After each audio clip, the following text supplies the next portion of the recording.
Assalamualaikum warahmatullahi wabarakatuh. Perkenalkan, kami dari kelompok 13 ingin mempresentasikan hasil percobaan kami pada Ekdor Project di mata kuliah pengantar teknik mesin. Sebelumnya, izinkan kami memperkenalkan diri kami. Next. Perkenalkan, saya Rehan Zafir Sabrian. Perkenalkan, nama saya Syizal Sakinah. Perkenalkan, nama saya Naila Mira Bahtiar. Next.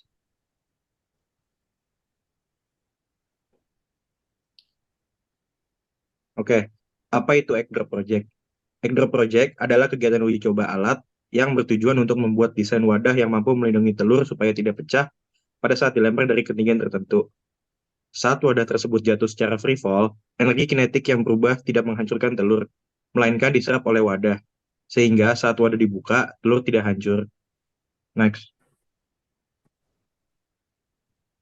Selanjutnya, teori dasar. Teori dasar di sini, yang pertama ada hukum kekalahan energi mekanik. Hukum kekekalan energi mekanik menyatakan bahwa jumlah energi potensial dan energi kinetik di titik manapun dalam medan gravitasi selalu sama. Energi mekanik pada dua keadaan berbeda dapat didefinisikan menjadi EM1 sama dengan EM2, atau energi mekanik 1 sama dengan energi mekanik 2, atau energi potensial 1 ditambah energi kinetik 1 sama dengan energi potensial 2 ditambah energi kinetik 2. Ketahanan. Setiap material mempunyai ketahanan yang berbeda-beda. Ketahanan benda dapat didefinisikan sebagai C sama dengan E absorb per V vessel sama dengan delta K per V vessel sama dengan M V1 kuadrat dikurang VF kuadrat per 2F vessel. Next. Selanjutnya, Bah- saya akan menjelaskan bahan dari Ekdor Project dari kelompok kami. Pada percobaan ini, kami mencari bahan yang sesuai dengan budget kami, yaitu Rp30.000, serta bahan yang mudah didapat dan memiliki faktor elastisitas yang diharapkan. Setelah berdiskusi, kami kemudian mendapatkan referensi bahan yang sesuai dengan keinginan kami. Di antaranya, next. Yang pertama ada tisu dapur seharga 16.000, yang kedua ada kapas wajah yang ukurannya kecil seharga 4.800, kemudian ada double tape seharga 3.000, dan yang terakhir ada 2 butir telur seharga 4.000. Next. Desain egg drop project. Kelompok kami merancang alat dengan membungkus telur dengan kapas, kemudian dimasukkan ke gulungan tisu dapur.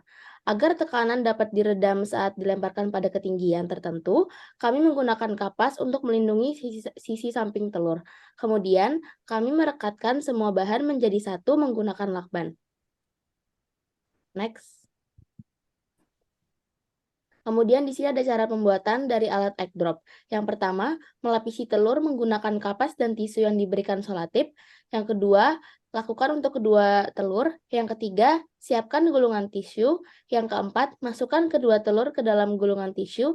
Yang kelima, gulungan tisu yang berisi telur kemudian diisi dengan kapas sehingga menutupi isi gulungan tisu.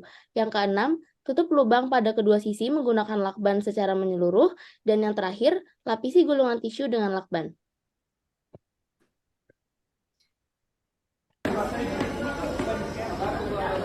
Bapak dulu ya.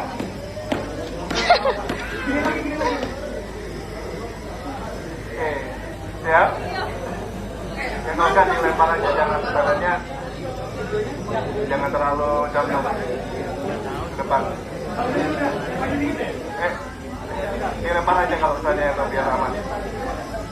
Oke, kita mulai ya, siap? 3, 2, 1.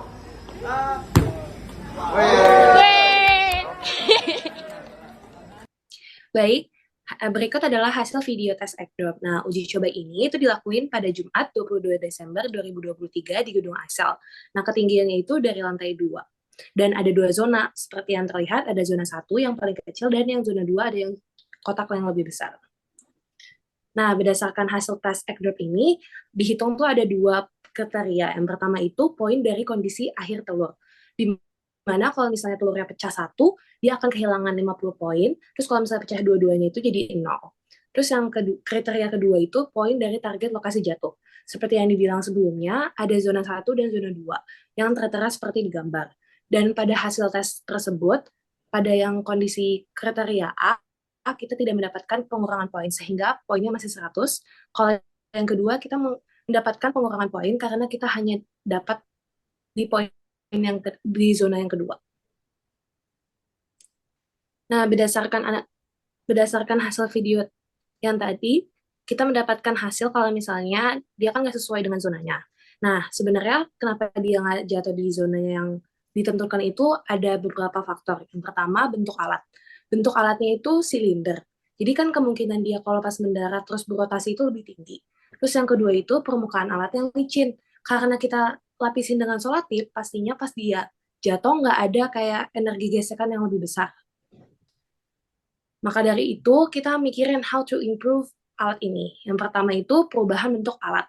Kita bisa membuat alatnya itu lebih kayak kubus ataupun balok, sehingga pas dia jatuh dan mendarat tidak akan berotasi ataupun bergeser dengan jarak yang jauh.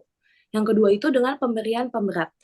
Jadi, berdasarkan yang kayak tekanan dan stres itu, kalau misalnya kita mengurangi mengurangi luas permukaan si benda, makanya kecepatannya dia akan tinggi kan.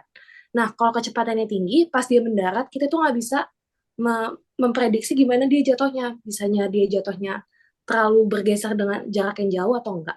Maka dari itu, pemberatnya itu bisa dimasukkan dengan kayak bentuk pasir, ataupun tepung, ataupun beras ke dalam si gulungan tisunya. Yang ketiga itu ada permukaan alat yang kasar. Seperti yang dibilang sebelumnya, alatnya itu kan dilapisi solatip, makanya dia pas mendarat itu licin. Nah, bisa jadi nanti kita akan improve dengan tidak melapisinya. Sekian dari kelompok kami. Wassalamualaikum warahmatullahi wabarakatuh. Terima kasih.